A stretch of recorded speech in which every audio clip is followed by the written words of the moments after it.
महाशय रामपत से स्वामी रामानंद तक, श्री दौलत राम भटोटिया की स्मृतियों में से। मेरे पिताजी का नाम महाशय रामपत जी था। वे आगे चलकर महात्मा रामानंद जी बने। उन्हीं की कृपा से हमारा परिवार श्री महाराज जी के चरणों तक पहुंचा था। वे मेरे पितामह श्री जालिम सिंह जी के दत्तक पौत्र थे। श्री जालिम सिंह जी के पुत्र भाव सिंह निसंतान थे। उनके संतान हो जाए इसके लिए श्री जालिम सिंह जी ने अनेक पुण्य कार्य किए, जैसे भूमिदान, कूप निर्माण, ठाकुर मंदिर का निर्माण, हनुमत मंदिर, महादेव मंदिर आदि के निर्माण। किंतु भाग्य की विडंबना देखिए, जिस दिन महादेव मंदिर का निर्माण पूरा होकर उस पर कलश चढ़ाया गया, उसी दिन श्री भाव सिंह जी का देहांत हो गया। अब पौत्र प्राप्ति का प्रश्न ही क्या, अब तो पुत्र भी हाथ से चला गया। पर शुभ कार्य व्यर्थ नहीं जाते। उनके अपने वंश में पौत्र भले ही न जन्माओ, किंतु उनके परिवार में जो पौत्र दत्तक के रूप में आया हो, मानो वह सभी कार्यों का सुफल ही आया था। वही थे महाशय रामपत जी। रामपत जी अधिक पढ़े लिखे नहीं थे, केवल चौथी कक्षा तक शिक्षा पाई थी, पर सत्संस्कारों के वे बड़े धनी थे। वेद पुराण, उपनिषद आदि नियम से सुनते थे। हवन वे प्रतिदिन किया करते थे और उन्होंने चंद्रायन व्रत भी किया। एक बार अकाल पड़ने पर वे प्रतिदिन 20-20 मन चने भुनवा कर निरंतर 3 महीनों तक भूखों में बंटवाते रहे। बाल शिक्षा, प्रौढ़ शिक्षा और स्त्री शिक्षा आदि के क्षेत्र में उनका योगदान अविस्मरणीय रहा। अंग्रेजी शासन के विरुद्ध क्रांति करने वालों की सहायता करने में वे सदा तत्पर रहते थे। ये बड़े भावुक, सत्यनिष्ठ और निर्भीक व्यक्ति थे। श्री रामपत जी 27 वर्ष तक गृहस्थ जीवन में रहे और इस बीच इनके 7 पुत्र और 2 पुत्रियां उत्पन्न हुई। तत्पश्चात आप वानप्रस्थी बन गए और फिर संन्यास आश्रम में प्रवेश करने के लिए योग्य गुरु की खोज में तीर्थ स्थानों का भ्रमण करने लगे। ऐसे ही उपयुक्त समय में आपको श्री महाराज जी के दर्शन हुए। संन्यास दीक्षा लेने के लिए योग्य गुरु की खोज में श्री रामपत जी मथुरा, वृंदावन, काशी, हरिद्वार आदि स्थानों पर घूम घूम कर निराश हो चले थे। इस समय रेवाड़ी के प्रतिष्ठित क्रांतिकारी श्री भगवान दास जी ने इन्हें बतलाया कि रामपुरा में एक महान संत पधारे हुए हैं, आप उन्हें जाकर मिलें। इनके गांव निरखी से रामपुरा आश्रम 15 किलोमीटर के आसपास था।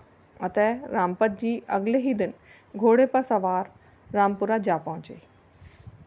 उन दिनों श्री महाराज जी ने एक नियम बनाया हुआ था कि जो कोई भी उनके दर्शनों को आए वह 5 टोकरी मिट्टी तालाब की छांटे। महाशय रामपत जी पूरे 1 घंटे तक मिट्टी छांटते रहते और फिर श्री महाराज जी के पास जाकर बैठ जाते।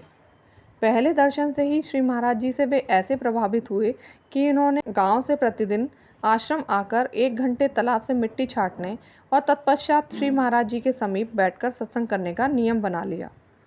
परंतु श्री महाराज जी का लंबा चौड़ा शरीर, घुटनों तक भुजाएं, बड़े बड़े लाल लाल नेत्र देखकर उनको ये भ्रम हो गया कि कहीं ये साधु ना होकर कोई साधु का छद्म वेश लिए हुए सन 1857 के सेनानी राव तुलाराम जी तो नहीं। पहले महाशय रामपत की राव बलवीर सिंह जी से गहरी मित्रता थी, पर इन दिनों इनके संबंध कुछ बिगड़े हुए थे। राव बलवीर सिंह जी ही श्री महाराज जी को रामपुरा लाए थे। अब इसी विरोध के चश्मे से वे श्री महाराज जी को भी देखने लगे। अपने देश का यह दुर्भाग्य रहा है कि हम लोग अपने व्यक्तिगत प्रेम और द्वेष को अनेक बार देशगत प्रेम और द्वेष से बड़ा मानते हैं। हम में राष्ट्रीय चरित्र के इस अभाव ने देश को कई बार हानि पहुंचाई है। ऐसी ही कुछ भूल महाशय रामपत जी ने की। उन्होंने भारत के तत्कालीन वायसराय तथा अन्य अंग्रेजी शासन के स्तंभों को ये पत्र लिखा कि स्वामी परमानंद जी नाम से रामपुरा क्षेत्र के अंतर्गत आश्रम में रहने वाला व्यक्ति वस्तुतः अंग्रेज़ों का प्रबल शत्रु राव तुलाराम है। अब क्या था, अंग्रेज सरकार सक्रिय हो गई, खोजबीन आरंभ हुई, पर किसी को कुछ हाथ ना लगा। उल्टे वे श्री महाराज जी के दर्शन से कृतकृत होकर अपने आप को धन्य बनाकर चले गए। पर रामपत जी इतनी सरलता से चुप बैठने वाले नहीं थे।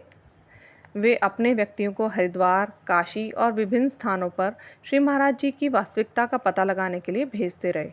साथ ही प्रतिदिन निरखी से रामपुरा आकर तालाब से 1 घंटे मिट्टी को छांटकर श्री महाराज जी के चरणों में बैठकर आध्यात्म की चर्चा करते रहे।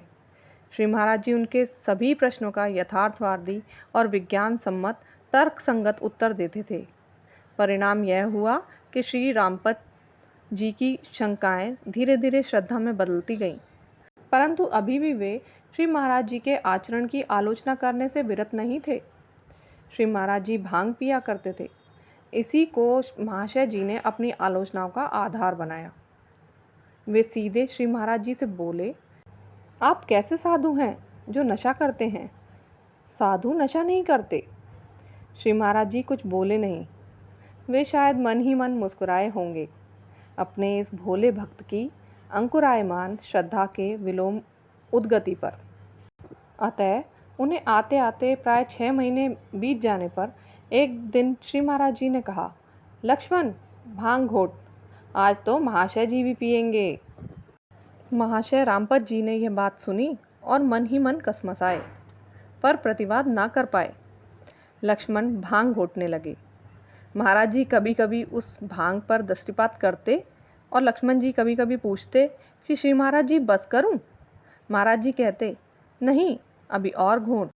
इस प्रकार भांग तैयार हुई और श्री महाराज जी की आज्ञा से पहला ग्लास महाशय रामपत जी को बढ़ा दिया गया। महाशय जी मना न कर पाए और भगवान का प्रसाद मानकर उसे पी गए। अब श्री महाराज जी बोले, जाओ महाशय, जंगल की ओर जाओ। महाशय जी जंगल की ओर चले गए।